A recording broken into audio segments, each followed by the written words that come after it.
स्वागत है study guts पर। आज हम आधुनिक भारत का इतिहास के नेक्स्ट टॉपिक भारत में ब्रिटिश साम्राज्य का विस्तार को डिस्कस करेंगे। इसके टॉप 50 वन लाइनर को पढ़ेंगे जो विभिन्न परीक्षाओं यूपीएससी, यूपीपीएससी, आरओ, एआरओ एवं बीपीएससी में पूछे गए हैं। चलिए स्टार्ट करते हैं। बंगाल में ब्रिटिश विस्तार, प्लासी और बक्सर का युद्ध। मुगल सम्राट फर्रुखसियर द्वारा जारी शाही फरमान को किस इतिहासकार ने कंपनी का मैग्ना कार्टा महाअधिकार पत्र कहा था? ओर्म्स ने। नेक्स्ट, मुगल सम्राट द्वारा स्वतंत्र रूप से नियुक्त बंगाल का अंतिम गवर्नर सूबेदार कौन था? मुर्शीद कुली खान, 1717 से 1727 ईस्वी तक। किस बंगाल के नवाब ने यूरोपियों की तुलना मधुमक्खियों के छत्ते से की थी कि यदि उन्हें न छेड़ा जाए तो वे शहद देंगी और छेड़ा जाए तो काट काट कर मार डालेंगी? अलीवर्दी खान ने। नेक्स्ट है, 20 जून 1756 को प्रसिद्ध ब्लैक होल त्रासदी काल कोठरी की घटना बंगाल के किस नवाब के शासनकाल में हुई थी? तो हुई थी सिराजुद्दौला के शासनकाल में। 23 जून 1757 को लड़ा गया प्लासी का युद्ध मैदान वर्तमान में भारत के किस राज्य और जिले में स्थित है? तो यह पश्चिम बंगाल के नदिया जिले में भागीरथी नदी के तट पर। प्लासी के युद्ध में नवाब सिराजुद्दौला के साथ विश्वासघात करने वाले उसके प्रमुख सेनापति का नाम क्या था? तो यह था मीर जाफर। प्लासी के युद्ध में सिराजुद्दौला के वफादार सेनानी कौन थे जो लड़ते हुए वीरगति को प्राप्त हुए? ये थे मीर मदान और मोहन लाल। नेक्स्ट है, किस इतिहासकार ने प्लासी के युद्ध के बारे में कहा था कि यह एक अपरिमित दुख की रात थी जिसमें भारत के लिए शाश्वत अंधकार की शुरुआत हुई? तो ये कहा था नवीन चंद्र सेन ने। नेक्स्ट है, बंगाल के किस नवाब ने अपनी राजधानी को मुर्शिदाबाद से स्थानांतरित कर मुंगेर, बिहार स्थापित किया था? तो ये किया था मीर कासिम ने। 22 अक्टूबर 1764 को लड़े गए ऐतिहासिक बक्सर के युद्ध के समय ब्रिटिश सेना का कमान किसके हाथ में था? तो ये था हेक्टर मुनरो के हाथ में। बक्सर के युद्ध 1764 में अंग्रेजों के खिलाफ लड़ने वाले त्रिगुट थ्री पार्टी अलायंस में कौन कौन शामिल थे? तो मीर कासिम बंगाल, शुजाउद्दौला अवध का नवाब और शाह आलम द्वितीय मुगल सम्राट, ये शामिल थे। नेक्स्ट है, भारत में वास्तविक रूप में ब्रिटिश प्रभुत्व की स्थापना किस युद्ध के विजय के साथ मानी जाती है? तो ये बक्सर के युद्ध 1764 के साथ मानी जाती है। बक्सर के युद्ध के समय बंगाल का नवाब कौन था और दिल्ली का मुगल शासक कौन था? तो बक्सर के युद्ध के समय बंगाल का नवाब मीर जाफर था और मुगल शासक शाह आलम द्वितीय था। 12 अगस्त 1765 को किस संधि के तहत ईस्ट इंडिया कंपनी को बंगाल, बिहार और उड़ीसा की दीवानी स्थायी रूप से प्राप्त हुई? तो ये हुई थी इलाहाबाद की प्रथम संधि शाह आलम द्वितीय और क्लाइव के बीच में। नेक्स्ट है, इलाहाबाद की दूसरी संधि 16 अगस्त 1765 को रॉबर्ट क्लाइव और किसके बीच संपन्न हुई थी? तो ये हुई थी अवध के नवाब शुजाउद्दौला के बीच। रॉबर्ट क्लाइव और अवध के नवाब शुजाउद्दौला के बीच। इलाहाबाद की संधि के बाद रॉबर्ट क्लाइव ने बंगाल में द्वैत शासन लागू कर किसे बंगाल का उप दीवान नियुक्त किया था? मोहम्मद रजा खान को नियुक्त किया था। बिहार के लिए राजा सिताब राय।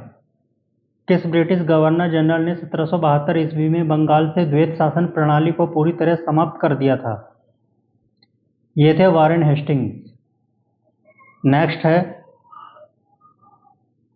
आंग्ल मैसूर संघर्ष, हैदर अली और टीपू सुल्तान।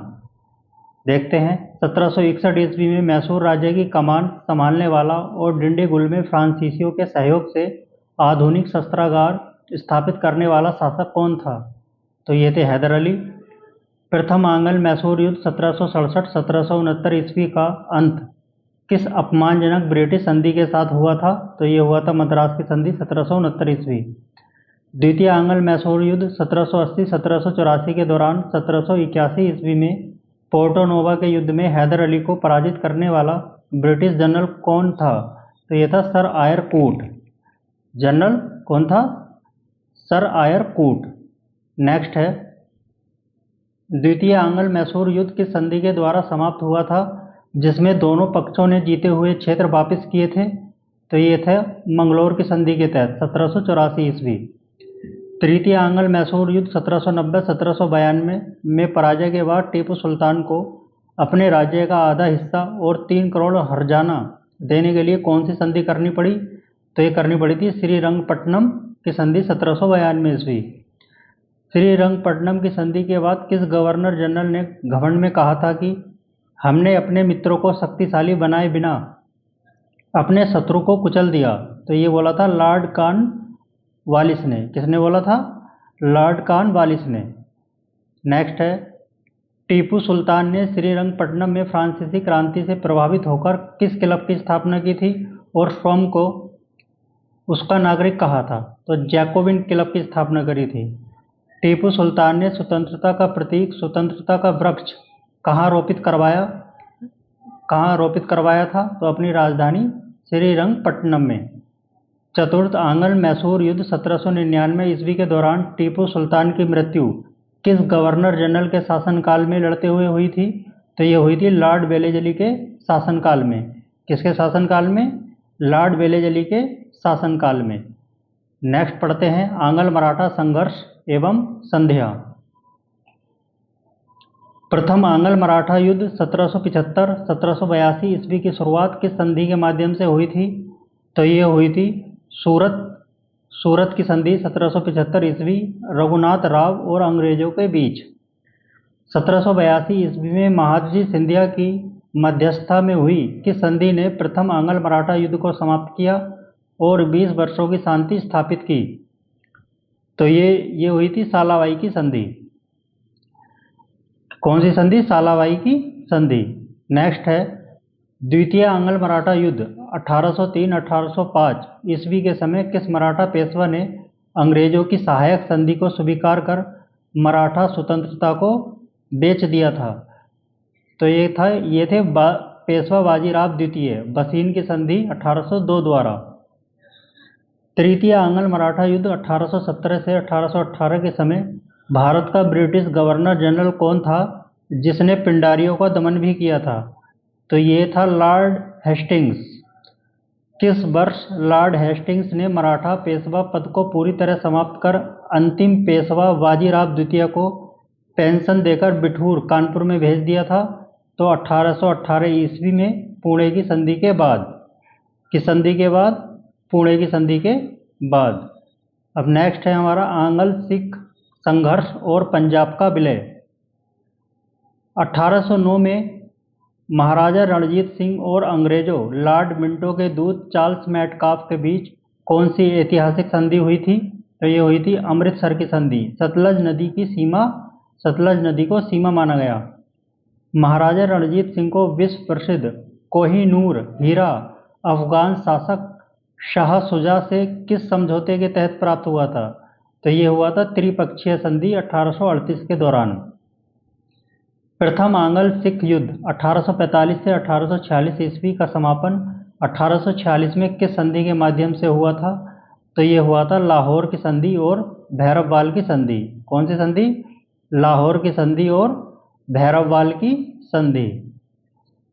द्वितीय आंग्ल सिख युद्ध 1848 से 1849 के दौरान लड़ा गया वह प्रसिद्ध युद्ध कौन सा है जिसे तोपों का युद्ध, कौन सा युद्ध? तोपों का युद्ध कहा जाता है? तो गुजरात का युद्ध चेनाब नदी के किनारे लड़ा गया था 1849 ईस्वी में। किस ब्रिटिश गवर्नर जनरल ने 29 मार्च 1849 को एक घोषणा पत्र द्वारा पंजाब का पूर्ण विलय ब्रिटिश साम्राज्य में कर लिया? तो लॉर्ड डलहौजी ने। सिख साम्राज्य के अंतिम राजा कौन थे जिन्हें लॉर्ड डलहौजी ने पेंशन देकर शिक्षा के लिए इंग्लैंड भेज दिया था? तो ये थे महाराजा दलीप सिंह। कौन थे? महाराजा दलीप सिंह। अब हम पढ़ेंगे ब्रिटिश विस्तार की नीतियाँ, सहायक संधि एवं हड़प नीति।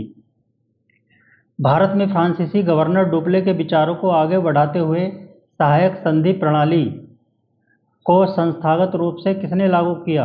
तो ये किया था लॉर्ड बेलेजली ने। लॉर्ड बेलेजली की सहायक संधि को स्वीकार करने वाला पहला भारतीय राज्य कौन था? तो ये थे हैदराबाद के निजाम, पहले शासक थे। हैदराबाद पहला राज्य था जिसने लॉर्ड बेलेजली की सहायक संधि को स्वीकार किया था 1798 ईस्वी में।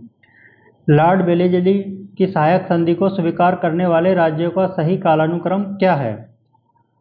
तो हैदराबाद 1798 में, मैसूर 1799, तंजौर 1799, अवध 1801, पेशवा 1802, भोसले 1803, सिंधिया 1804। तो सिंधिया 1804 ईस्वी में। नेक्स्ट है, मराठों का वह कौन सा प्रमुख राज्य या राजवंश था जिसने लॉर्ड बेलेजली की सहायक संधि को कभी स्वीकार नहीं किया? तो ये थे इंदौर के होलकर राजवंश। लॉर्ड डलहौजी द्वारा साम्राज्य विस्तार के लिए लागू की गई व्यपगत का सिद्धांत, डॉक्ट्रिन ऑफ लैप्स का मुख्य आधार क्या था? हिंदू राजाओं के निसंतान होने पर पैतृक गोद लेने के अधिकार को अमान्य करना। डलहौजी की हड़प नीति के तहत ब्रिटिश साम्राज्य में विलय होने वाला पहला भारतीय राज्य कौन सा था? तो ये था सतारा 1848 ईस्वी में। नेक्स्ट है, लॉर्ड डलहौजी की नीति के तहत विलय किए गए प्रमुख राज्यों का सही कालानुक्रम क्या है? तो सतारा 1848 ईस्वी में विलय किया गया था, जैतपुर एवं संबलपुर 1849 में, बघाट 1850 में, उदय 1852 और झांसी 1853 और नागपुर 1854 में विलय किए गए थे। किस एकमात्र करौली राज्य के विलय के प्रस्ताव को लंदन स्थित कोर्ट ऑफ डायरेक्टर्स ने डलहौजी के फैसले को पलटकर नामंजूर कर दिया था? तो करौली 1855 ईस्वी। 1856 ईस्वी में लॉर्ड डलहौजी ने अवध राज्य को किस आधार पर ब्रिटिश साम्राज्य में मिलाया था जिसने 1857 के विद्रोह की नींव रखी? कुशासन का आरोप, आउटकम रिपोर्ट के आधार पर। Very important question. नेक्स्ट है, लॉर्ड डलहौजी द्वारा जब 1856 ईस्वी में अवध का विलय किया गया उस समय अवध के अंतिम नवाब कौन थे? तो उस समय अवध के अंतिम नवाब थे वाजिद अली शाह। वह कौन सा एकमात्र राज्य था जिसका विलय डलहौजी ने स्वामित्व की कमी या उत्तराधिकार के बजाय ब्रिटिश सैनिकों पर बकाए कर्जे को वसूलने के लिए किया था? तो यह बरार का क्षेत्र 1853 ईस्वी में निजाम से छीना। 1816 ईस्वी में अंग्रेजों और नेपाल के गोरखा शासकों के बीच हुई किस संधि के द्वारा आंग्ल नेपाल युद्ध समाप्त हुआ और भारत की उत्तरी सीमा तय हुई? तो ये हुई थी सुगोली की संधि। कौन सी संधि हुई थी? सुगोली की संधि। नेक्स्ट है, लॉर्ड एलनबरो के शासनकाल में किस वर्ष सिंधु का पूर्ण रूप से ब्रिटिश साम्राज्य में विलय कर लिया गया? तो ये 1843 ईस्वी में चार्ल्स नेपियर के नेतृत्व में। तो दोस्तों इस तरह टॉप 50 हमने कवर की है। नेक्स्ट टॉप 50 के लिए चैनल को लाइक एंड सब्सक्राइब करें। जय हिंद।